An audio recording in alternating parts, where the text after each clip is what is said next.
Hello दोस्तों, सभी को नमस्कार। दोस्तों, उम्मीद करते हैं कि आप लोग अच्छे होंगे और अपना अपना ख्याल रख रहे होंगे और अपना अपना पढ़ाई कर रहे होंगे। दोस्तों, आज हम लोग 69th के स्ट्रेटजी पर बात करने वाले हैं कि क्या बुक लिस्ट होगा, क्या आपका टाइम टेबल होगा, शेड्यूल होगा। और मेरे साथ सर हैं जो 2 बार यूपीएससी मेंस, 1 बार इंटरव्यू भी दिए हुए हैं और 2 बार यूपीपीसीएस का मेंस लिख चुके हैं। तो इनको काफ़ी अच्छा अनुभव है कि बीपीएससी का तैयारी कैसे किया जाए, क्या सोर्स रहेगा। तो सर, आपका बहुत बहुत स्वागत है जो आप मेरे चैनल पर आके मेरे व्यूअर को बता रहे हैं। Thank you so much sir, जो सक्सेसटेरिया पे मुझे बुलाने का आप स्वागत किए।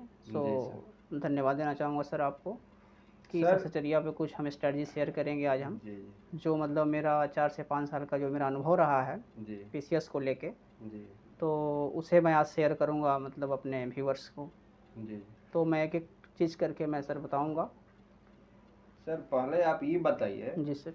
कि जो बीपीएससी का 67 के बाद जी जो जी 68 में जो पैटर्न बदला, उसके अनुसार से स्टूडेंट किस प्रकार से तैयारी करे जी कि उनका रिजल्ट किसी भी तरह हो ही जाए, पीटी हो चाहे मेंस हो, मतलब कहीं भी वो रुके नहीं। जी जी तो आप, और अभी मतलब 90 डेज बाद आपका प्रीलिम्स भी होने वाला है 69 का। 69 का होने वाला है। कि कल देखे कि एक नोटिस वायरल हो रहा था जी सर। कि सेंटर को लेकर। जी तो सर, आप बताइए कि पूरा कैसे कैसे आपका बुक लिस्ट होना चाहिए, स्ट्रेटजी होना चाहिए और क्या क्या टाइम टेबल होना चाहिए कि स्टूडेंट लोग को ज़्यादा समस्या ना हो। जी। तो सर, आप स्टार्ट कीजिए।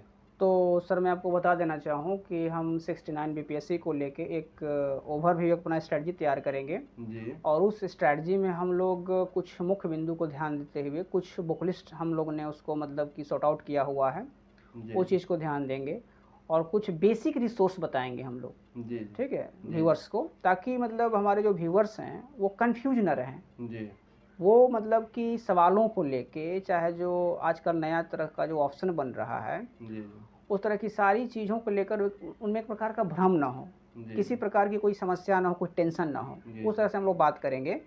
तो आज बेसिक स्ट्रेटजी इसी पे होना चाहिए हम लोग का। तो सर सबसे पहले आपको हम बता देना चाहें कि अगर बीपीएससी का जो स्टूडेंट है, जो रियल जो बीपीएससी देने वाले हैं, जो मतलब स्पेशल जो उसके लिए पढ़ाई करते हैं, जो लगे रहते हैं, जी ओनली बीपीएससी, जी सर। तो सबसे पहले सर उनको ज़रूरी है कि उनके टेबल पे सिलेबस होना चाहिए। सिलेबस होना बहुत ज़रूरी है। ठीक है। अगर वो सिलेबस समझ लीजिए कि वो सिलेबस के अनुसार तैयारी करते हैं, सिलेबस के अनुसार अपना सारा मतलब कि वो स्टेप बाय स्टेप अगर वो चीज़ बढ़ रहे हैं, आगे कर रहे हैं, तो उनको किसी भी टॉपिक्स को क्लियर करने में थोड़ी सी भी उबाऊ नहीं लगेगा, उनको बोरिंग नहीं महसूस होगा। क्योंकि सिलेबस के थ्रू अगर हम काम करेंगे तो उसमें हमें एक अच्छा परिणाम मिलेगा। कुछ बच्चे क्या करते हैं कि बिना सिलेबस का ही पढ़ना स्टार्ट कर देते हैं, पता चला कि उनके पास 100 दिन टाइम है, 150 दिन टाइम है, और वो समझिए कि सिलेबस ही नहीं पता है और कुछ एक ही 2 किताबों में पूरे टाइम को कंज्यूम कर देते हैं और लास्ट में कहते हैं कि हमारी तैयारी नहीं में डर लग रहा है। तो अगर सिलेबस के अनुसार वो तैयारी करेंगे तो उनका जाहिर सी बात है कि टोटल क्लियर हो जाएगा। पूरा कहने का मतलब है कि जैसे जो सिलेबस में जितने टॉपिक्स दिया हुआ है सारे सब्जेक्ट्स के, अगर उसके अनुसार वो तैयारी करते हैं तो जाहिर सी बात है कि आने वाले समय में, समय के साथ और समय के अंदर, समय के रहते हुए वो टोटल अपना एक मतलब कि टॉपिक को भी क्लियर कर लेंगे और पीवाईक्यू का भी प्रैक्टिस कर लेंगे, और तब जाके एग्जाम वो बैठेंगे तो उनको एक अच्छा रिजल्ट मिलेगा। और इस तरह का स्ट्रेटजी बहुत कम स्टूडेंट अपनाता है, इसलिए समझ लीजिए कि ये सक्सेस रेशियो जो होता है वो बहुत मतलब कि बहुत कम है। सक्सेस रेशियो बहुत कम है क्योंकि बहुत से कम लोग हैं जो इस तरह की स्ट्रेटजी को अपनाते हैं। जी सर। तो सर, आप जो आप स्ट्रेटजी जो बता रहे हैं वो आप बताइए कैसे क्या किया जाए कि जो हमारे व्यूअर है उनको कहीं और देखने की जरूरत नहीं पड़े, कि आप ही का स्ट्रेटजी देखकर वो फॉलो करे और वहीं फॉलो करने के बाद उनका 69 का फाइनल में रिजल्ट हो जाए, लिस्ट में वो अपना नाम सुनिश्चित कर ले। देखिए, सबसे पहले तो अगर व्यूअर्स हमारे जो हैं, अगर 69th बीपीएससी का अगर पीटी को ध्यान में रखें हम, तो ये 30 सितंबर को निर्धारित है। 30 जी एकदम कंफर्म समझिए, क्योंकि अब हमें बीपीएससी के मतलब कि कार्यप्रणाली पे किसी प्रकार का कोई संदेह करने की जरूरत नहीं है। सारा काम जो है टाइम से हो रहा है। जी जी। और जाहिर सी बात है कि बहुत कम समय में हमारे चेयरमैन जो हैं वो टाइम से सारे एग्ज़ाम करा भी रहे हैं, उसके परिणाम भी घोषित कर रहे हैं। जी जी। तो अब डेट डिले को लेकर अब कोई डायलेमा में ना रहे, जी जी। कोई कन्फ्यूजन ना रहे किसी को भी, राइट सर। क्योंकि सारा एग्ज़ाम जो है टाइम टू टाइम हो रहा है, आप देख ही रहे हैं। जी सर। जी सर। अभी 69वीं बीपीएससी का डेट कन्फर्म हुआ और समझ लीजिए कि 2024 में 70वीं बीपीएससी के लिए भी मई 2024 में चर्चा हो रही है कि उसका भी 70वीं का पीटी होगा। उसका ही पीटी। जी। तो अब 1 साल के अंदर हमारे व्यूवर्स को, हमारे स्टूडेंट्स को 2 पीटी देने का मौका मिलेगा। 69वीं तो मिल ही रहा है 90 दिन में आपको, 100 दिन में। जी सर। लेकिन समझ लीजिए कि आने वाला जो 24 में 70वीं का भी पीटी होने वाला है। राइट। तो अब स्टूडेंट को ऐसा ना लगे कि हमें एग्ज़ाम 1 साल 2 साल बाद देना है, क्योंकि हर 6 महीने 7 महीने पे 8 महीने में पीटी अब होगा। तो हमारे व्यूवर्स को तैयार रहना है, ये नहीं रखना है कि मतलब पीटी जब नोटिफिकेशन आएगा तो हम तैयारी करेंगे, ऐसा कुछ नहीं करना है। उनको तैयार रहना है और तैयार रहने के लिए कुछ ऐसी स्ट्रेटजी, कुछ ऐसा चीज़ हम लोग आज बनाएंगे जो अनुभव रहा है। 4 से 5 सालों का जो अनुभव रहा, 2 बार मेंस लिखने का। एक आप 2 बार मेंस भी जी लिख चुके हैं, एक बार इंटरव्यू भी दिए हैं, यूपीपीसीएस का भी आप 2 बार मेंस लिखे जी हैं। जी ऐसा है, तो काफ़ी आपको अनुभव है। हाँ, तो उस अनुभव को आज हम शेयर करेंगे अपने व्यूअर्स को कि पीटी में कहाँ-कहाँ समस्या होती है और हमको किस-किस बात पे ध्यान देना चाहिए। देखो, पीटी को आसानी से हम लोग क्रैक कर सकते हैं। पीटी में ज़्यादा मतलब लोग जिस प्रकार से मार्केट में लोगों को मतलब हवा बना हुआ है कि पीटी ये हो गया, वो हो गया। अरे क्या हो गया? पीटी एग्जाम की तरह लीजिए ना। अब उसको अब इतना ज़्यादा बढ़ा चढ़ा के बोल रहे हैं कि पढ़ने वाला बच्चा भी वो समझ लीजिए कि डेमोराइज होकर गिरा हुआ है। जी सर। उसको समझ में नहीं आ रहा कि हम करें तो करें क्या, एकदम पूरा नर्वस हो गया है, समझ लीजिए। जी सर। तो सर मैं आपको ये बताना चाहूँगा कि सबसे पहले वो सिलेबस कर ले, सिलेबस के सारे पॉइंट्स को वो नोट करे कि हमको पीटी में किस किस सेक्शन में क्या क्या पढ़ना है। जी सर। तो सबसे बड़ा चीज़ है कि हम लोग देखेंगे, सबसे पहले इस चीज़ को देखेंगे कि हम लोग पीटी में कितने सेक्शंस को मेजर टॉपिक्स के रूप में देखना है। जी सर।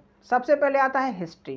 जी सर। ठीक है, और हिस्ट्री में ऑलमोस्ट जब से हम मतलब कि एग्ज़ाम दे रहे हैं, एटलीस्ट उसमें 30 या 32 क्वेश्चन बनते हैं। तो हम लोग मान के चलते हैं कि 30 क्वेश्चन बनेगा। Right sir. जी, हिस्ट्री से। और हिस्ट्री से जो 30 क्वेश्चन बनता है उसमें आपका मेडाइवल भी है, मॉडर्न भी है और एंशिएंट भी है। ये तीनों सेक्शन को मिला के 30 क्वेश्चन ऑलमोस्ट बनता है। तो ये 30 क्वेश्चन में जो सबसे ज़्यादा वेटेज होता है सर, वो होता है आपका मॉडर्न इंडिया का। अब मॉडर्न इंडिया में भी कहाँ से कहाँ तक का पढ़ना है। अब बच्चे क्या होते हैं कि मॉडर्न इंडिया बहुत बड़ा सिलेबस है तो पूरे पढ़ने लगते हैं। मॉडर्न इंडिया में हम लोग को 1885 यानी कि कांग्रेस की स्थापना से और भारत की आज़ादी 1947 तक के इतिहास को पढ़ना एकदम बारीकी। जी सर। यहाँ से 16 से 17 क्वेश्चन देखने को मिलता है। जी सर। अगर व्यूअर इस चीज़ का रिसर्च करें और 5 सालों के प्रीवियस ईयर का वो बढ़िया से मूल्यांकन करें, एनालिसिस करेंगे उसका, तो समझ लीजिए उनको ये बात एकदम कंफर्म हो जाएगा कि 17 से 18 या एटलीस्ट हम 15 क्वेश्चन लेते हैं कि 15 या 16 क्वेश्चन 1885 से लेके 1947 के बीच में बनता है।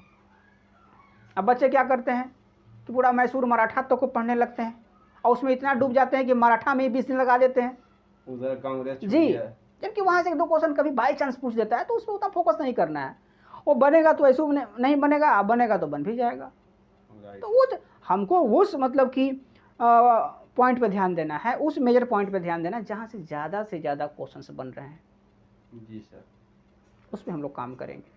तो मॉडर्न के लिए सर आपका सोर्स जी क्या रहा? तो मॉडर्न और एंशिएंट और मेडावल्स के लिए कुछ हम सोर्स बता रहे हैं जो व्यूअर्स को एकदम होना चाहिए। जी सर। उनके टेबल पे होना चाहिए ये चीज़। जी सर। और अच्छा खासा भी टाइम है ताकि इन किताबों का अध्ययन कर सकते हैं, क्योंकि जिस हिसाब से बीपीएससी का पैटर्न बदला है, अब हम ये नहीं कर सकते कि 2 से 3 किताब पढ़ के जाके आप बीपीएससी पीटी निकाल लीजिएगा। क्योंकि बहुत लोग पहले क्या करते थे कि लूसेंट रट ले, जी, चाहे घटना चक्र रट ले, उसी से निकाल लेते थे। हाँ, होता था ऐसा। चेंज हो गया। हाँ, काफ़ी ऐसा होता भी था ना। पहले क्या होता था कि लूसेंट और कुछ घटना चक्र की कुछ बेसिक किताबों को पढ़ के और जाते थे, पीटी निकल जाता था। लेकिन जो 68 बीपीएससी से जो सारा चीज़ बदल गया, जी सर। आप देखे होंगे कि सारा चीज़ जो है अब जो इसमें कॉन्सेप्ट जैसी चीज़ें आ रही हैं। अगर बच्चा को उसमें समझ लीजिए कि स्टेटमेंट नहीं पता है तो वो क्वेश्चन पे स्टैंड नहीं ले सकता। और एक बात आपको और बता देना चाहें कि बीपीएससी का 68वीं से क्या हुआ, उसमें नेगेटिव मार्किंग आ गया। जी सर। तो गलत स्टैंड लेगा तो जाहिर सी बात है उसका नुकसान हो रहा है। पहले क्या होता था कि गलत स्टैंड लेने पर नुकसान नहीं होता था। अगर 100 क्वेश्चन सही किया है, 50 क्वेश्चन गलत भी किया है तो सेफ जोन में माना जाता था। अब क्या है कि 100 क्वेश्चन सही किया, अब 50 क्वेश्चन गलत कर दिया तो वो पीछे चला जाता है, क्योंकि 50 क्वेश्चन जो गलत किया उसका 1/4 नंबर कट जाएगा, 13 से 14 नंबर कट जाएगा, पीछे आ जाएगा। जी सर। तो जाहिर सी बात है वो आ जाएगा 85 और 87 पे। तो सर एक और खबर अभी सुनने को मिल रहा है कि जो नेगेटिव मार्किंग 68 में 1/4 था, ये 69 में उसको भी डाउन किया जा रहा है, 1/3 करने के बाद चल रहा है। देखिए इस तरह की चर्चा हो रही है, लेकिन जब तक हम लोग को एक गैजेट फॉर्म में नहीं मिल जाए, जब तक हमें एक राजपत्रित पदाधिकारी के माध्यम से एक नोटिस न मिल जाए, तब तक किस तरह का हम लोग मतलब अनुमान लगाना कहीं ना कहीं गलत होगा। क्योंकि जब तक ये आयोग नोटिफिकेशन नहीं दे देता है, उसकी नोटिस को हम पढ़ नहीं लेते हैं, तब तक इस तरह की बात करना कहीं ना कहीं माहौल बच्चों के बीच खराब होगा और बच्चे एक मतलब कि डर की स्थिति में आ जाएंगे कि अभी तो मान लीजिए कि 1/4 मतलब कि मार्क्स में हम लोग का ये नेगेटिव में कहीं 1/3 कर दिया तो पता चला कि बोरिया बिस्तरी बन जाएगा। तो ऐसा बच्चों में डर, ऐसे क्या होता है ना कि बच्चों में एक प्रकार का डायलेमा हो जाता है, वो असमंजस में हो जाएंगे कि क्या होगा नहीं होगा। तो इस तरह का एकदम व्यूअर्स को एकदम बताइए आप, किसी प्रकार का डरने का जरूरत ही नहीं है इसमें। कुछ किताबें हैं जो हम आपको बता देंगे, जो 4 से 5 सालों का मेरा अनुभव रहा है, जिसके माध्यम से हम 2 बार बीपीएससी के मेंस, एक बार इंटरव्यू, उसके बाद यूपीपीसीएस का भी मेंस लिखने का मौका मिला, और उन सारे अनुभव को आज हम साझा करेंगे आपके साथ। आप 1 बाय 1 करके उसको समझिए और अपने व्यूअर्स को बताइए। मॉडर्न के लिए, एंशिएंट के लिए, मिडिएवल के लिए क्या उसके लिए सोर्सेज है? जी, तो सबसे पहले ज़रूरी है कि हम एनसीईआरटी को पकड़ें, क्योंकि एनसीईआरटी पकड़ना बहुत ज़रूरी है।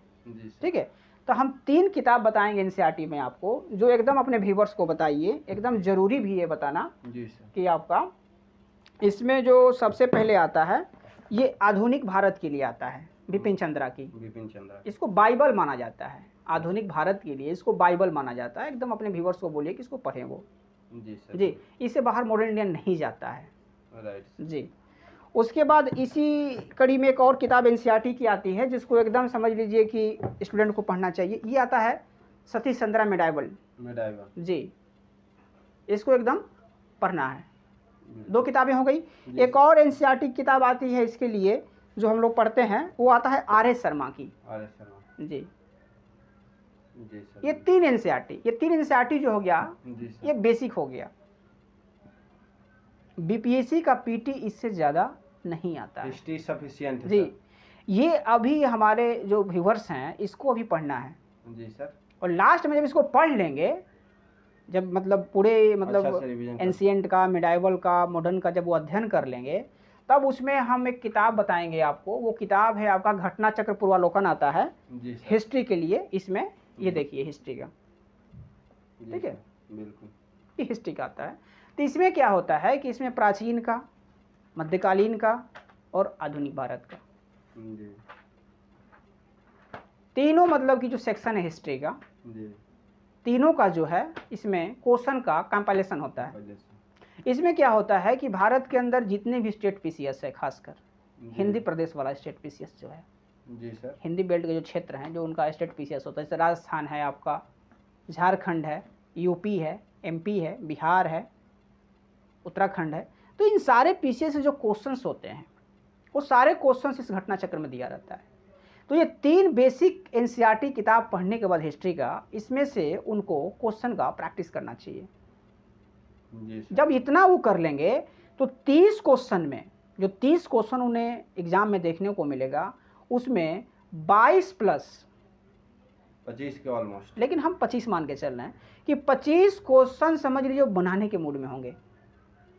जी सर। एकदम इसमें डायलेमा नहीं होनी चाहिए, क्योंकि हम इसी के बेस पे 2 से 3 बार इस एग्जाम को क्रैक किए हैं, इसी किताब के बल पे, और इसी किताब को हमने आधार बनाकर आज तक इसका हम अध्ययन करते हैं। जी सर। अब बहुत समय इसमें कॉन्सेप्ट क्लियर भी हुआ, क्योंकि जिस हिसाब से 68वीं बीपीएससी का जो नेचर बदला है सर, जी सर, तो हम अपने व्यूअर्स को ये बता देना चाहते हैं, आगाह कर देना चाहते हैं कि 69वीं में ऐसी गलती ना करें जो पुनः आपको 68वीं ऐसी गलती को दोहराना पड़े। ऐसा गलती वो ना करें, भूल कर भी गलती नहीं करनी है आपको। ये हिस्ट्री का सेक्शन इतना ही करना है आपको, इससे ज़्यादा करना ही नहीं है बीपीएससी पीटी के लिए। अब बताइए कि ये 3 किताब है, एक 4 किताब, उनके पास टाइम है 100 दिन का। 100 दिन का वो अच्छा से अगर प्रैक्टिस करें, रोज़ यदि 8 से 10 घंटा वो टाइम निकाल सकते हैं तो इन किताबों को 2 बार कर लेंगे वो। जी सर। क्योंकि क्वेश्चंस देखना है तो क्वेश्चन प्रैक्टिस करने में समय नहीं लगता है, इसको पढ़ लेंगे, वहाँ से प्रैक्टिस कर लेंगे। अब एंशिएंट पढ़ लिए तो एंशिएंट के क्वेश्चन को प्रैक्टिस कर लेंगे।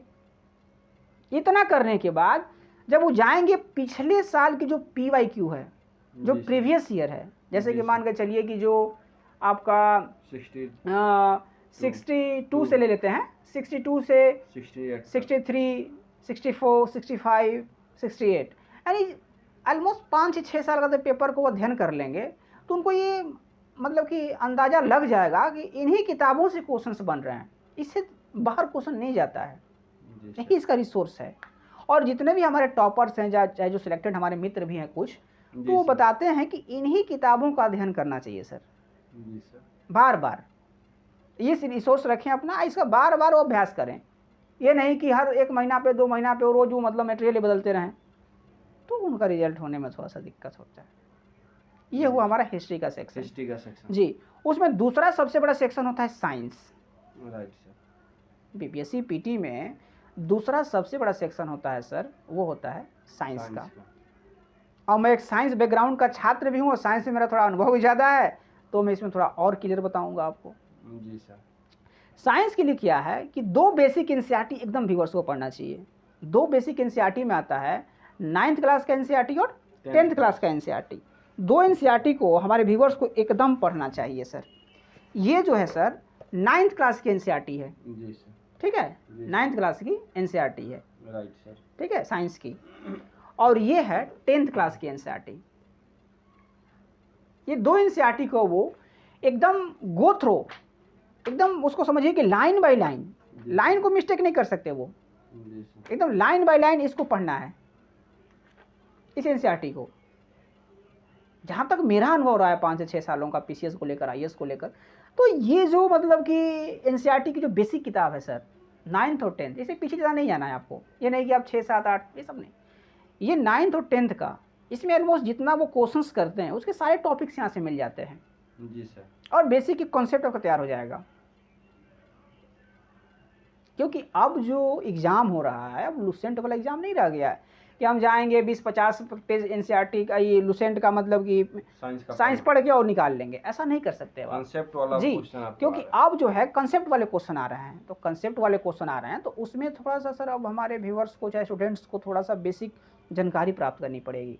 जब वो बेसिक जानकारी प्राप्त करेंगे तब जाके समझ लीजिए उसमें वो अच्छा कर सकते हैं। समझ रहे हैं सर? जी सर। ये एकदम ज़रूरी है। ये 2 एनसीईआरटी हो गया साइंस के लिए। अब तीसरी बात इसमें आती है कि जब एनसीईआरटी वो पढ़ लेंगे तो आखिर पीवाई क्वेश्चन का प्रैक्टिस कैसे करेंगे? तो पीवाई क्वेश्चन का प्रैक्टिस करने के लिए उसमें एक साइंस का घटना चक्र आता है सर। जी सर। साइंस का घटना चक्र आता है, इसकी प्रैक्टिस करनी पड़ेगी। ये नहीं, घटना चक्र में साइंस और हिस्ट्री को निगलेक्ट नहीं कर सकते, ये दोनों करना है जी। किसी भी पीसीएस एग्जाम में इन दोनों को करके ही जाना है, क्योंकि यहाँ से क्या होता है कि हमें 15 से 20 सालों का जो क्वेश्चन का कंपाइलेशन होता है वो एक ही जगह मिल जाता है, हमको प्रैक्टिस करने में आसानी होती है। और कुछ क्वेश्चंस का जो एक्सप्लेनेशन होता है इसमें आसानी से दिया रहता है, तो उसको आसानी से उसको पढ़ सकते हैं वो लोग। Right sir. इसमें उनको दिक्कत नहीं होना चाहिए।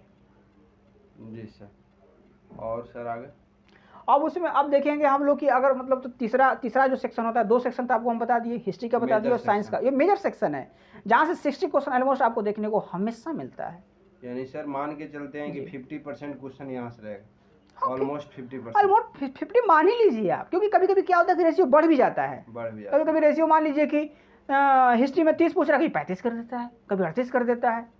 साइंस से मान लीजिए कभी 30 पूछ रहा है, कभी इसको 32 कर देगा। तो आप ऑलमोस्ट मान कर चलिए कि 50% सिलेबस जो है इन्हीं 2 सेक्शन से कवर होता है। Right sir. और रिजल्ट लेना भी अगर पीटी का, तो ये 2 सेक्शन को बिना पढ़े आप नहीं ले सकते। जहाँ तक हम लोग का अनुभव रहा है कि 2 सेक्शन पढ़ने के बाद ही आप रिजल्ट ले सकते हैं। जी सर। हिस्ट्री का और साइंस का। और साइंस और हिस्ट्री की जो बेसिक चीज़ है, जो आज से 4 से 5 सालों में जो हमने इसको प्राप्त किया, वो आपके सामने रख दिए। इन्हीं से आपको करना है। पीटी अगर निकालना होना तो भी आपको तो ये करना ही पड़ेगा। और मार्केट में जितने भी लोग इस तरह की बात कर रहे हैं कि नहीं ये 10 पेज की किताब से 100 पेज की किताब से आप कर लीजिएगा तो नहीं कर पाइएगा, ये पढ़ के जाना ही पड़ेगा। नहीं तो फिर वही स्थिति होगा कि 5 क्वेश्चन 2 क्वेश्चन से हमारा रुक गया, फिर आके बोलिएगा कि हम साइंस में 20 क्वेश्चन बना पाए। अगर 25 बना देते तो हमारा रिजल्ट हो जाता। राइट। तो 25 क्वेश्चन बनाने के लिए आपको साइंस की बुक को पढ़ना ही पड़ेगा, जो एनसीईआरटी किताबें हैं। अब मार्केट में एटम बम को पढ़ के आप नहीं पास कर सकते, इस बात को। एटम बम का टाइम गया सर। एटम बम का टाइम हमारे सर रह ही नहीं गया इस मतलब कि इस माहौल में। जिस हिसाब से 68वीं पीटी का मतलब कि देखने के बाद पेपर, अब सबको ये पता चल गया कि अब हमें छोटे छोटे चिटपुटिया या लेकर चलना जी पड़ेगा। कॉन्सेप्ट को लेकर चलना ही पड़ेगा, बिना कॉन्सेप्ट लेकर आप पास कर ही नहीं सकते हैं इस पीटी को। Right sir. तो 2 सेक्शन हम लोग कंप्लीट कर दिए।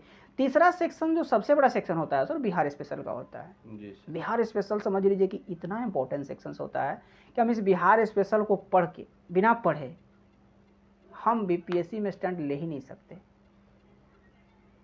और 5 से 6 सालों में जो रिसर्च रहा बिहार स्पेशल को लेके, खासकर मेरा, तो मैं देखता हूँ कि ऑलमोस्ट 25 क्वेश्चन जी, अगर उसमें करेंट को इंक्लूड कर दें तो 30 क्वेश्चन हो जाता है जी सर। लेकिन ट्रेडिशनल कर देखें हम बात तो 25 क्वेश्चन पूछता है।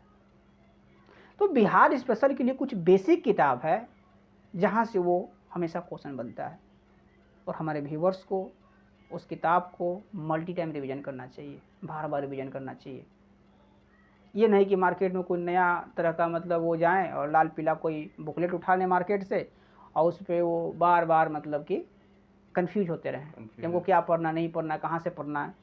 तो इस तरह के वो कंफ्यूज में ना रहें, डायलेमा में ना रहें। वो बिहार स्पेशल के लिए जो बेसिक किताब है मार्केट में जो ट्रेंड में है, जो बहुत काफ़ी चल रहा है, जहाँ से क्वेश्चंस बन रहे हैं, वो किताब है आपका ये समग्र, बिहार समग्र किताब आती है। ये एकदम वो कंफ्यूज ना करें, इस किताब को समझिए कि मैं क्या बताऊँ आपको। इस किताब से हमें इतना फ़ायदा हुआ है सर कि मैं यहाँ से मेंस तक को कवर कर लिया। इस किताब से हम मेंस तक को कवर कर लेते हैं। Right sir. उसमें कोई कन्फ्यूजन नहीं है, मेंस तक के मैंने सवालों को इस किताब से हल किया हुआ है। तो ये बिहार स्पेशल के लिए बिहार समग्र की किताब है जहाँ से कंप्लीट होगा। तो ये हो गया सब्जेक्टिव, जहाँ से वो मतलब कि कर लेंगे अपना।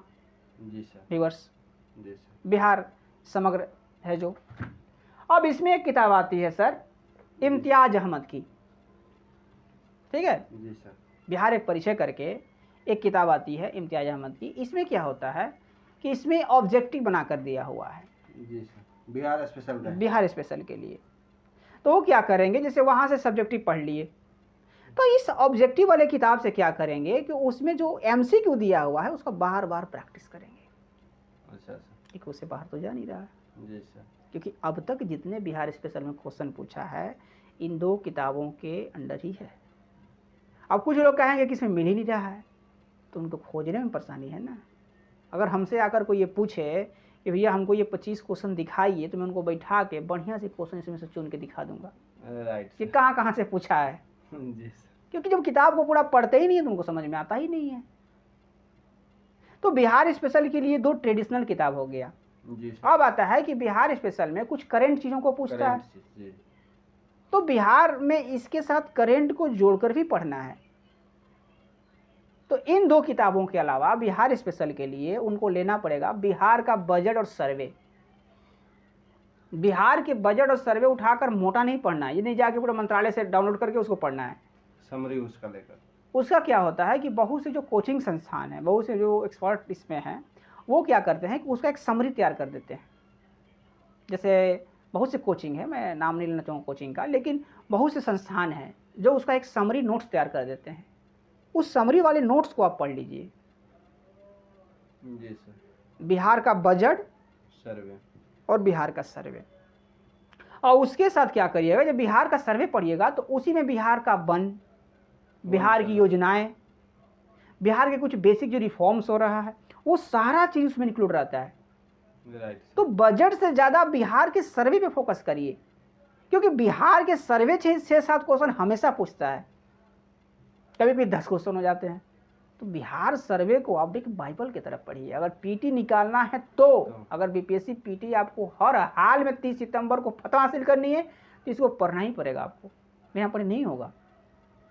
Right sir. आप सोचिए कोई हमें छोटा सा वीडियो देके बिहार सर्वे का हम निकाल देंगे तो नहीं होगा। पहले जाकर पहले उस पीडीएफ को पढ़िए जो उसका शॉर्ट नोट्स तैयार हुआ है, उसे बढ़िया से अपने सारे मूल्यांकन करके उसके पॉइंट्स को वहाँ से निकालिए और तब उसका एमसीक्यू जो इम्तियाज़ अहमद में चाहे और किताबों में जो दिया रहता है उसकी प्रैक्टिस कर लीजिए।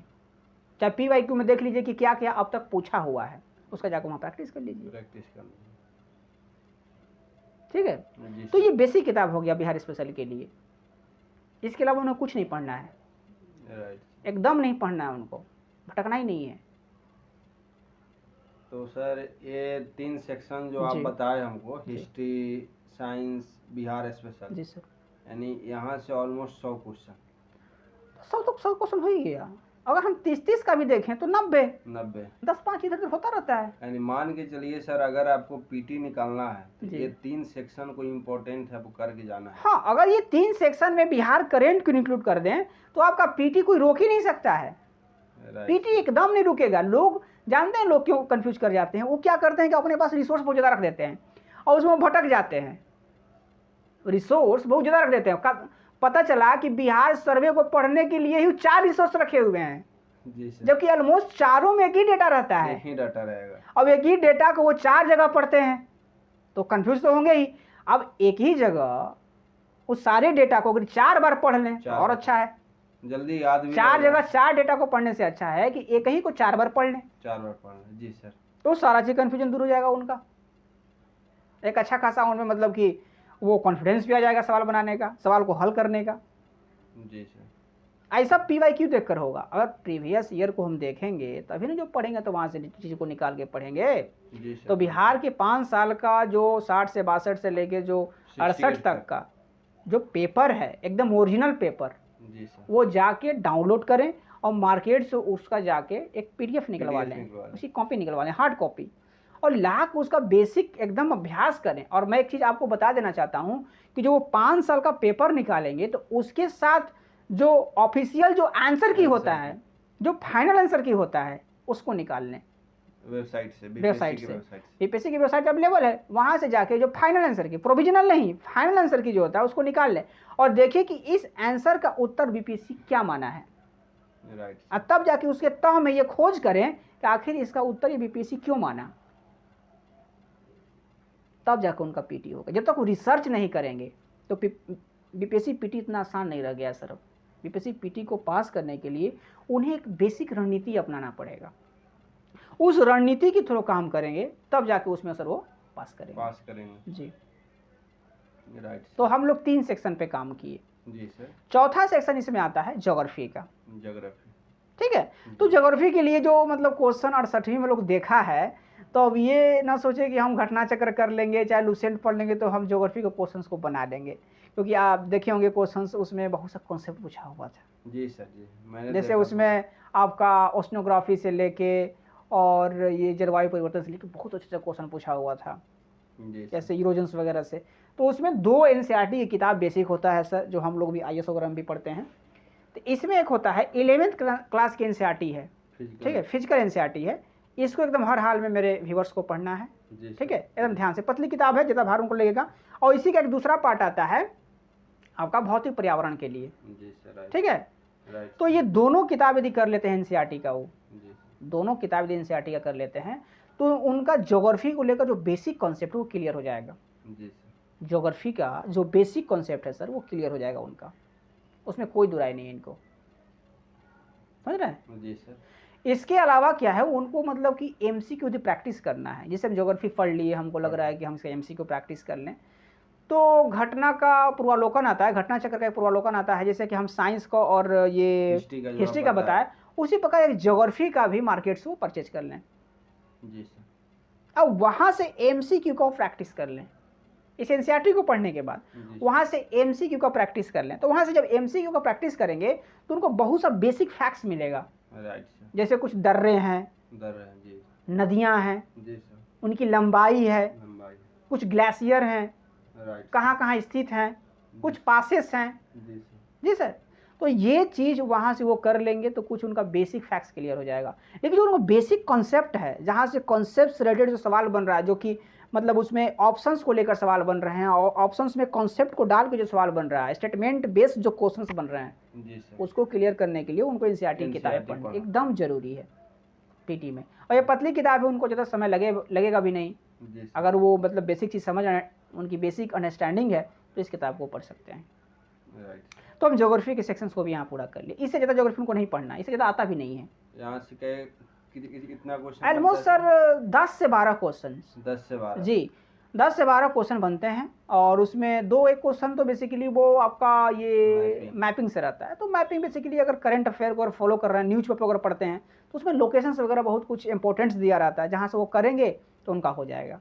राइट, ठीक, ये ज्योग्राफी के लिए हो गया। जी सर। तो हम लोग कितने सेक्शंस को पूरा किए? 4 सेक्शन को कंप्लीट किए और हम लोग स्टेप बाय स्टेप सारे बुक्स को क्लियर करते हुए बताए। अब आते हैं हम लोग 5वें सेक्शन पे। तो 5वां सेक्शन हम रखते हैं इकोनॉमिक्स के लिए। ठीक है, और इकोनॉमिक्स को हम लोग क्या करेंगे, कंबाइंड करके चलेंगे। उसमें बिहार के भी इकोनॉमिक्स को और भारत के भी इकोनॉमिक्स को जोड़ के पढ़ेंगे। ये नहीं कि सिर्फ भारत की इकोनॉमिक्स, भारतीय अर्थव्यवस्था कुछ अलग पढ़ रहे हैं उसमें बिहार की अर्थव्यवस्था को नहीं, बिहार का अर्थव्यवस्था जो है और भारत का अर्थव्यवस्था दोनों को कंबाइंड करके पढ़ेंगे। Right sir. लेकिन हमको पढ़ने के लिए कौन कौन सा रिसोर्स जरूरत पड़ेगा, हम बता देना चाहेंगे व्यूअर्स को कि इसमें मोटी किताब पढ़ने की जरूरत नहीं है। ये नहीं कि इसमें रमेश सिंह लेके बैठ जाएं, इसमें नितिन सिंघानिया लेके बैठ जाएं। इन सब किताबों को बैठने से पीटी तो होगा नहीं। दूसरी बात ज़्यादा कन्फ्यूजन डायलेमा हो जाएगा, टाइम भी नहीं है और टाइम भी नहीं है आपके पास। तो सबसे ज़्यादा इसमें ज़रूरी है कि एक संजीव वर्मा की किताब आती है सर, संजीव वर्मा की किताब आती है इसमें, भारतीय अर्थव्यवस्था का, पतली किताब है। ठीक है, और इसमें भी पूरा चैप्टर नहीं, इसमें भी पूरा चैप्टर नहीं पढ़ना है आपको, कुछ बेसिक चैप्टर जैसे कि राष्ट्रीय आय, इनकम नेशनल इनकम। उसके बाद इसमें आता है बैंकिंग से क्षेत्र, कुछ बेसिक चीज़ मनी बैंकिंग से। उसके बाद इसमें एक चैप्टर है फाइनेंशियल वित्त। ठीक है, ये अब इसमें आता है लोक वित्त। ठीक है, पब्लिक फाइनेंस। तो पब्लिक फाइनेंस वाले चैप्टर को करें और पब्लिक फाइनेंस वाले चैप्टर के साथ ही उनको क्या करना है कि 15वां वित्त आयोग को सारे रिपोर्ट्स को पढ़ना है, ताकि उसको जोड़ के जब पढ़ेंगे तो यहाँ से बेसिक भी क्लियर होगा, वहाँ से उनके करंट इशू भी क्लियर होंगे। तो बेसिकली इसमें 3 से 4 जो मतलब कि बेसिक टॉपिक है उनको पढ़ लेना चाहिए जी। और इसमें एक पंचवर्षीय योजना का सेक्शन आता है तो वहाँ से वो कर लें। इतना करने के बाद अब उनको क्या करना है कि भारत का बजट और भारत का सर्वे एकदम इसके साथ लेकर चलना है। ये संजीव वर्मा की जो किताब है इसके साथ उनको भारत का सर्वे इंडिया का और भारत का बजट ये दोनों का मार्केट में समरी अवेलेबल है। उसमें बहुत सी किताबें भी लॉन्च हुई हैं, बहुत सी कोचिंग्स का उसमें अपना नोट्स भी तैयार है। उसको मार्केट से क्या करें, खरीद लें। और मार्केट से ख़रीदने के बाद उसको क्या करें कि सारे जो नोट्स उसमें बने हुए हैं, जो बेसिक चीज़ है जो उसको क्लियर करें और उसके अनुसार जो पिछला PYQ जो मतलब उनके पास जो अवेलेबल्स है 5 साल का, उसमें जाकर देखें कि अभी तक इकोनॉमिक्स के लिए किस किस सेक्शंस को बेस बना के सवाल कर रहा है। क्योंकि BPSC का ये ट्रेंड रहा है कि इकोनॉमिक्स के जो क्वेश्चंस करता है वो कहीं ना कहीं टॉपिक से रिलेटेड करता है। जैसे हम लोग देखते हैं कि नेशनल इनकम, 15वां वित्त आयोग, RBI, NSO, यहाँ से हमेशा क्वेश्चन देखने को मिलता है। जी सर। तो ये सेक्शंस को क्या करना चाहिए हमारे व्यूवर्स को कि इस किताब से जो बेसिक इसका अंडरस्टैंडिंग उसको पहले क्लियर करें, जो समझ है, और उसके बाद जाके बजट सर्वे इसको क्लियर करें। फिर उनको इकोनॉमिक्स में 10 से 12 क्वेश्चन में कोई समस्या नहीं होगा, किसी प्रकार की कोई समस्या नहीं होगी। पीटी एकदम समझ लीजिए उनको एकदम क्लियर होना ही होना है। और उनको जो ऐसा कुछ लगे कि हमें नोट कर लेना चाहिए तो उनको बेसिक नोट कर लें, वो नोट्स बना ले अपना। जी जी सर, ये सेक्शन हो गया। अब एक लास्ट सेक्शन जो आता है इसमें, जो बहुत बड़ा पोर्शन अपना मतलब प्ले रोल इसमें करता है, वो है आपका करंट अफेयर। जी सर। करंट अफेयर का रोल तो मैं कहूँ कि बहुत ज़्यादा रहता है। चाहे 5-6 सालों से देखने को मिला कि करंट का रेशियो कभी कभी 40 हो जाता है, 30 रहता है, 32 रहता है, 38 रहता है, 35 रहता है, लेकिन हम मान के चलना है 35। जी सर। ये 30 से 35 करंट अफेयर को करने के लिए उनको अभी से उनको नोटिफिकेशन का कोई वेट नहीं करना है। नोटिफिकेशन अपने समय पे आएगा, फॉर्म अपने समय पे भरेंगे, सारा काम अपने समय पे होगा। लेकिन करंट अफेयर को वो अभी से लेकर अवेयर हो जाएं, जागरूक हो जाएं। और करेंट अफेयर में कुछ रिसोर्स है बिहार के लिए जिनको पढ़ना एकदम जरूरी है। बिल्कुल। ठीक है, उसमें एक ईयरली मैगजीन आता है, ईयरली मतलब साल का पूरा बना के देता है, स्पीडी का करके आता है, उसमें बिहार का भी आता है और राष्ट्रीय का भी आता है, नेशनल लेवल पर भी आता है और स्टेट लेवल पर भी आता है। तो करेंट अफेयर जो करना चाहते हैं तो वहाँ से कर सकते हैं रिवीजन के तौर पे। तो सर जो 68 में जो करंट का जो क्वेश्चन था जी जी वो थोड़ा स्टैंडर्ड लेवल का था, क्या नहीं स्टैंडर्ड था तो, लेकिन कवर हो जाएगा? हाँ नहीं, उसमें देखिए कुछ सारे क्वेश्चन तो नहीं कवर होंगे। अगर सारे क्वेश्चन को कवर करना है तो हमारे व्यूअर्स को कम से कम पेपर पढ़ने की आदत डालनी पड़ेगी। न्यूज़पेपर अगर बिहार में रहते हैं तो बिहार का एक कम से कम लोकल पेपर पढ़ना चाहिए उनको, जहाँ से बिहार की बेसिक चीज़ को पता चलेगा। अब दूसरी बात है कि उनको एक कम से कम राष्ट्रीय स्तर का पेपर पढ़ना चाहिए। राष्ट्रीय स्तर में जैसे कि दैनिक जागरण का एक राष्ट्रीय संस्करण आता है, उसको भी वो पढ़ सकते हैं। अगर उनकी इंग्लिश अच्छी है, अच्छी समझ है, अच्छा उनका कॉन्सेप्ट है, समझ लेते हैं, तो उनको इंडियन एक्सप्रेस या द हिंदू पढ़ना चाहिए। अगर ये पढ़ेंगे तो उनको करंट अफेयर नहीं गलत होगा जी। और या सर आप जो पीडी का ईयरली आता है उसको भी पढ़ सकते हैं? हाँ, पीडी का जो अतिरिक्तांक करके कुछ आता है वो 1 साल का दिया रहता है, उसको कर लीजिए जी।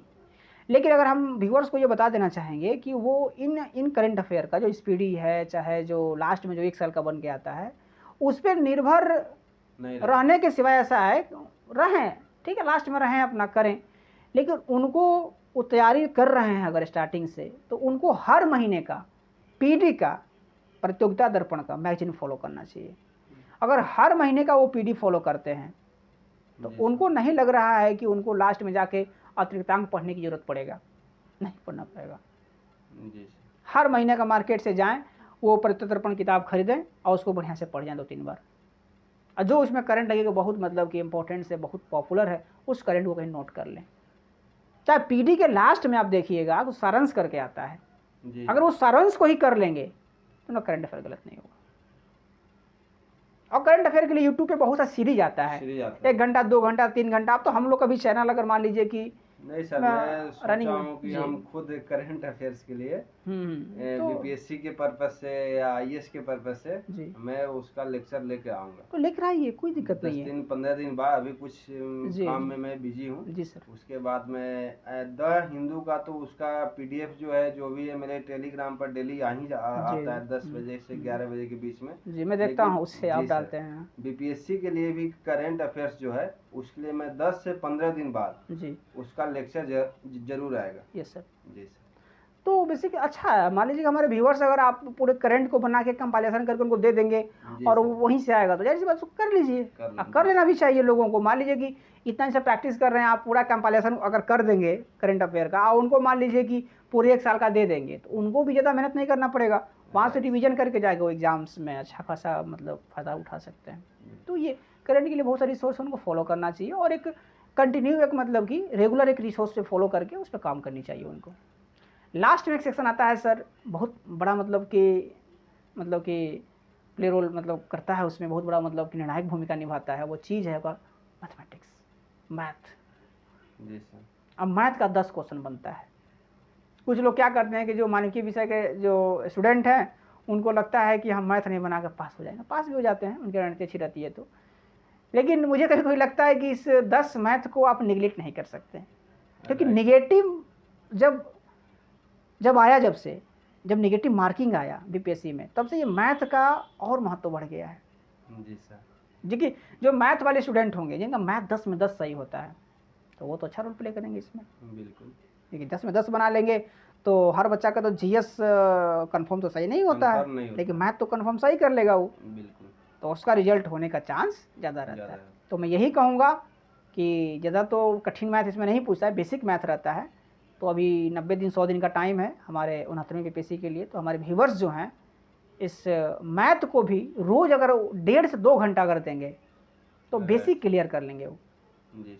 तो 10 तो नहीं, अगर 5-6 भी अगर बना लेते हैं, 5 भी बना लेते हैं, अगर 5 क्वेश्चन जी 5 क्वेश्चन बनाए, प्रीवियस ईयर का प्रैक्टिस कर लें। जी सर। लेकिन अगर डेली 5 से 6 क्वेश्चन का जो प्रैक्टिस कर लेते हैं, राइट सर, तो हमें नहीं लगता है कि उनका 6 से 7 क्वेश्चन मतलब कि बनने में कोई दिक्कत होगा। जी सर। तो उनको करना चाहिए, एकदम ज़रूरी है सर करना। अगर नहीं करेंगे वो तो फिर उनको समस्या हो जाएगी। अच्छा सर, एक और सेक्शन बच गया, पॉलिटी। हाँ, पॉलिटी लास्ट में बता देंगे आपको।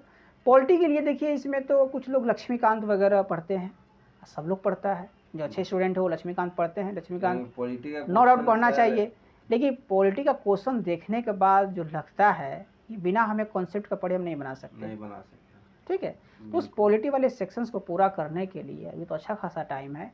हमारे व्यूअर्स को लक्ष्मीकांत पढ़नी चाहिए, क्योंकि अभी तक मार्केट में पॉलिटी के लिए लक्ष्मीकांत से बेटर कोई किताब नहीं है। क्योंकि हमारे जितने भी कंपटीशन होते हैं भारत में, चाहे वो IAS ले लीजिए, UPSC के जितने भी एग्ज़ाम हैं, उसमें जितने उस कैटेगरी में एग्ज़ाम होते हैं, ये बहुत बड़ा अपना रोल प्ले करता है। राइट। तो लक्ष्मीकांत एकदम समझ लीजिए कि हमारे व्यूअर्स को पढ़ना ही पड़ेगा, क्योंकि जिस हिसाब से क्वेश्चंस आ रहे हैं, इस लक्ष्मीकांत की किताब को आपको पढ़ना पड़ेगा। जब वो लक्ष्मीकांत की किताब को पढ़ लेंगे, अब उनको क्या करना है कि इसका भी MCQ प्रैक्टिस करनी है उनको। इसका भी पूर्वालोकन आता है, मार्केट से जाएं और इसका पूर्वालोकन खरीद लें, वो इसका पूर्वालोकन खरीद को प्रैक्टिस करें। पॉलिटी का भी घटना चक्र का पूर्वालोकन आता है, उसको भी ले जाकर वो प्रैक्टिस करें। ठीक है, ये सारे किताब स्टैंडर्ड किताब हो गए। अगर इस किताब को बांध कर वो तैयारी करते हैं तो उनका PT के साथ साथ 60% मेंस की तैयारी हो जाएगी। इन्हीं सब की पॉलिटी हो चाहे हिस्ट्री हो, इसी सब सेक्शन से घूमता फिरता सारा चीज रहता है। अब एंशिएंट पढ़ेंगे तो उसमें मौर्य के जितने भी मतलब कि आर्किटेक्चर है उसको कंप्लीट कर लेंगे वो, क्योंकि उसका बेसिक चीज तो उसी में दिया रहता है ना। बिल्कुल। तो वहां से कुछ चीज क्लियर करेंगे। मॉडर्न पढ़ेंगे तो उसमें समझ लीजिए कि ब्रिटिश एम्पायर का बिहार की शिक्षा पे और भारत की शिक्षा पे क्या प्रभाव था, वहां से क्लियर कर लेंगे। सामाजिक परिवर्तन पढ़ लेंगे, कुछ गांधी के इसमें थॉट्स को भी पढ़ लेंगे, वो नेहरू के भी थॉट्स को पढ़ लेंगे, तो बेसिक कुछ चीज़ें यहाँ से क्लियर हो जाती है जहाँ से वो कर लेंगे। राइट। तो मैं कह दूंगा आपको कि जितना किताब मैंने बताया आपको ये BPSC PT के लिए ध्यान में रखते हुए, अगर ये किताब को अच्छी तरह से अध्ययन कर लेते हैं, अगर 90 से 100 दिनों में, आज का एक समझ लीजिए कि एक अच्छा खासा अपना कीवर्ड तैयार करके, मतलब छोटा एक सेल्फ नोट्स बना ले 2-3 मतलब की कॉपी का। तो लास्ट में क्या करेंगे कि वो 2-3 कॉपी जो होगी, जैसे कि पॉलिटी के लिए, इकोनॉमिक्स के लिए जो बेसिक चीज़ है, जो उसके फैक्ट्स है छोटे छोटे, उस फैक्ट्स को लिख लें वो ऑलमोस्ट 2 कॉपी, और 2 कॉपी पे जो बेसिक चीज़ है उसको लिख लें। 200 पेज की 2 कॉपी ले लें और बेसिक चीज़ को लिख लें, और लास्ट में इसी 2 कॉपी को रिवीजन करके एग्जाम में जाके अपना अपीयर हों। तो अच्छा खासा उनको मतलब कि इसमें मतलब कि परिणाम देखने को मिलेगा, और लास्ट में वो आएंगे तो उनको बड़ा खुश महसूस होंगे कि ऐसा क्वेश्चन बन गया क्योंकि हमने पढ़ा था इस चीज़ को। जी। और सर जैसे अभी मान लेते हैं कि 90 डेज है, जी, तो इसमें स्टडी का तो अपना है, उसका इसमें टेस्ट सीरीज का कितना बड़ा रोल है?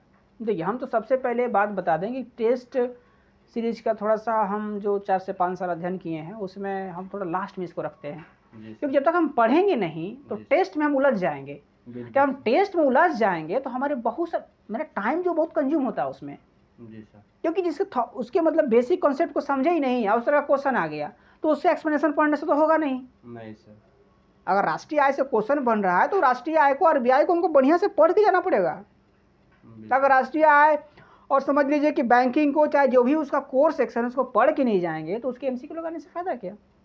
तो पहले हम क्या करेंगे, उससे कोर सेक्शंस को मतलब पढ़ेंगे, और लास्ट में यदि आपको समय मिलता है PYQ करने के बाद, इस किताबों को पढ़ने के बाद, तो आप किसी भी एक अच्छे कोचिंग का, जो मार्केट में बहुत काफ़ी प्रमाणित कोचिंग है, जिसका मतलब अच्छा खासा मतलब मटेरियल है, उसके कोई एक टेस्ट सीरीज को उठा के लाइए। और टेस्ट सीरीज का फ़ायदा एक ही होता है, मैं आपको बता देना चाहूँ, उसमें टाइम जो बाउंडिंग है कि हमको इतना टाइम में 200-150 क्वेश्चन करना है, उसमें काम अच्छा आता है, उसमें अच्छा मतलब कि वो क्वेश्चन का प्रैक्टिस होता है। टेस्ट सीरीज का क्वेश्चन उसमें नहीं आता है ना। नहीं, एक दो क्वेश्चन लड़ गया तो उसको मतलब है जी, 1-2 क्वेश्चन तो रोड में बताता है, पान वाला बेचने वाला बता देगा कि ये क्वेश्चन आएगा। जी सर।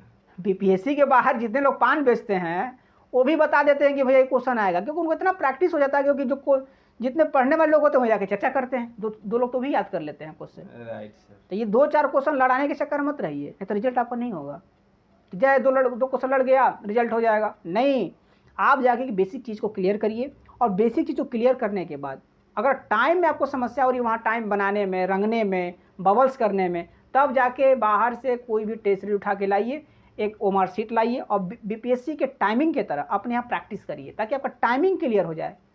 ताकि हमको जो 2 घंटा टाइम मिला है तो समझ लीजिए कि 1 घंटा 50 मिनट में ही हम पेपर को क्लियर कर दें, जो भी बनाना हम बना के एकदम सबमिट कर दें, हमें 10 मिनट टाइम हमें बच जाए। क्योंकि वहाँ क्या होता है कि बहुत से बच्चे लास्ट टाइम बना देते हैं, वो रंग ही नहीं पाते हैं, बबल नहीं कर पाते हैं, और लास्ट में कहते हैं कि हमारा क्वेश्चन सही तो रंग ही नहीं पाए। तो ये तो आपकी गलती है ना।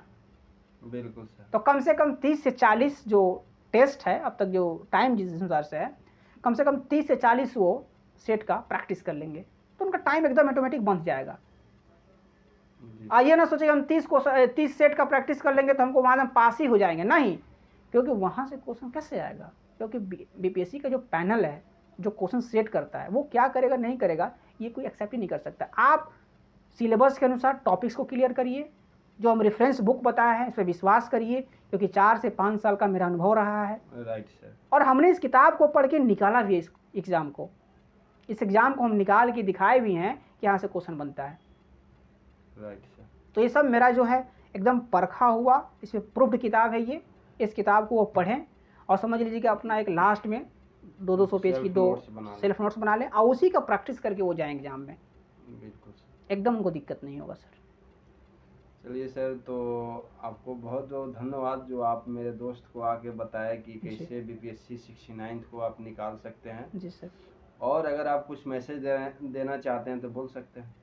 नहीं, हम तो जैसे व्यूअर्स को यही मैसेज देंगे कि भाई अब जो है पीटी मतलब कि इतना आसान नहीं रह गया है। 68वीं पीटी देखने के बाद ऐसा लगा कि हमें जो है कंसेप्ट पे ध्यान देना पड़ेगा कि बिना हम कंसेप्ट को पढ़े इस पीटी को हम क्रैक नहीं कर सकते। या तो फिर वही बात होगी कि 2 नंबर 3 नंबर 4 नंबर से रुक गए और गार्जियन को कन्विंस कर रहे हैं कि पिताजी अगले बार देखते हैं, पिताजी अगले बार देखते हैं। तो अगले बार कब तक देखेंगे? जी सर। किसी भी चीज़ की सीमा होती है ना। Right sir. तो अब हमारे स्टूडेंट्स को, हमारे व्यूवर्स को एकदम डू और डाई की कंडीशन में आना चाहिए, करो या मरो। अगर आपको 69वीं बीपीएससी निकालना है तो इन सारे किताबों को आप कवर करिए। अगर बीपीएससी नहीं निकालना है तो फिर जाके आप लूसेंट और छोटे छोटे जो बुकलेट लेके मार्केट में जो मिलता है लाल पीला लेकर आप घूमते रहिए, फिर आपका पीटी क्लियर नहीं होगा। हो भी जाएगा तो भगवान भरोसे। तो हम भगवान भरोसे क्यों बैठें? बिल्कुल सर। भगवान भरोसे वही बैठता है जो कुछ मेहनती लोग होते हैं लास्ट में जो छोड़ देते हैं वही मिलता है आपको। बिल्कुल सर। अगर संघर्ष करने वाले छोड़ देते हैं तो इंतजार करने वालों को मिलता है। Right sir. तो हमें भगवान के भरोसे ना बैठें, कहीं ऐसा ना हो कि भगवान हमारे भरोसे बैठा हो।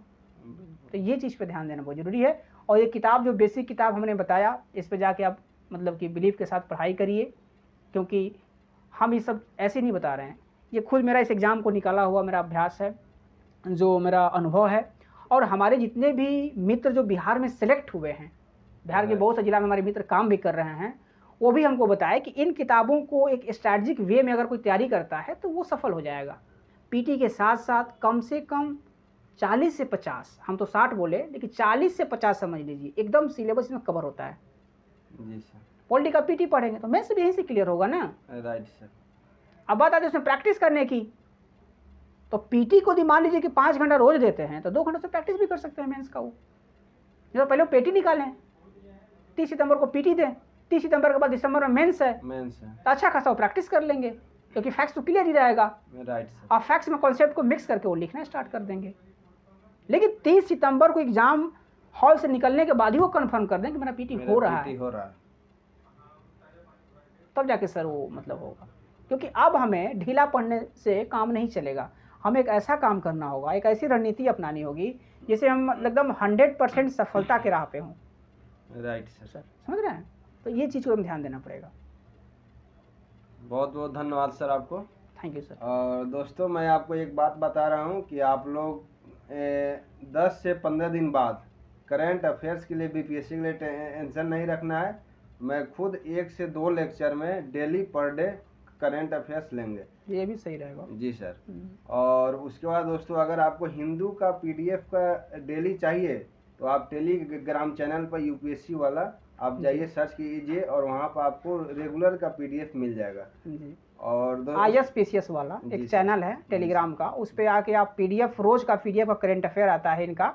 द हिंदू का करंट अफेयर का ये कंपाइलेशन करते हैं। द हिंदू में जो बेसिक चीज़ होता है, जो बहुत इंपॉर्टेंस होता है, तो ये लिख देते हैं और उसका एक पीडीएफ बना के ISPCS वाला एक ग्रुप है BPSC टेलीग्राम पे, वहाँ पे आता है। हम खुद उसको पढ़ते हैं, हम खुद इनके मतलब पीडीएफ को निकाल के IS के लिए पढ़ते हैं। तो आप लोग से भी रिक्वेस्ट है कि उसको लेके उसका एक अपना खुद का या नोट कर लें या खुद का मतलब जीरोक्स निकाल के उसको पढ़ें, क्योंकि उससे बाहर नहीं जाएगा, क्योंकि बेसिक चीज़ उसमें क्लियर हो जाता है। और बेसिक के साथ साथ उसमें जो है ट्रेडिशनल चीज़ भी होता है, जो बहुत चीज़ क्लियर होगा आपका। और दोस्तों आप लोग लाइक ज़रूर कीजिए, शेयर भी कीजिए और प्यारा सा एक कमेंट ज़रूर कीजिए। और दोस्तों सब्सक्राइब करना मत भूलिए, क्योंकि इस चैनल पर आपको यूपीएससी से रिलेटेड, बीपीएससी से संबंधित या अदर पीसी से भी संबंधित बहुत सारे इन्फॉर्मेशन मिलेगा। और यहाँ पर बहुत सारे मेरे मित्र हैं जो सिलेक्टेड हुए हैं, उन लोगों को भी धीरे धीरे मैं इन्फॉर्म करके आप लोगों के सामने लाऊंगा। ठीक है दोस्तों, बहुत बहुत धन्यवाद। Thank you sir. धन्यवाद।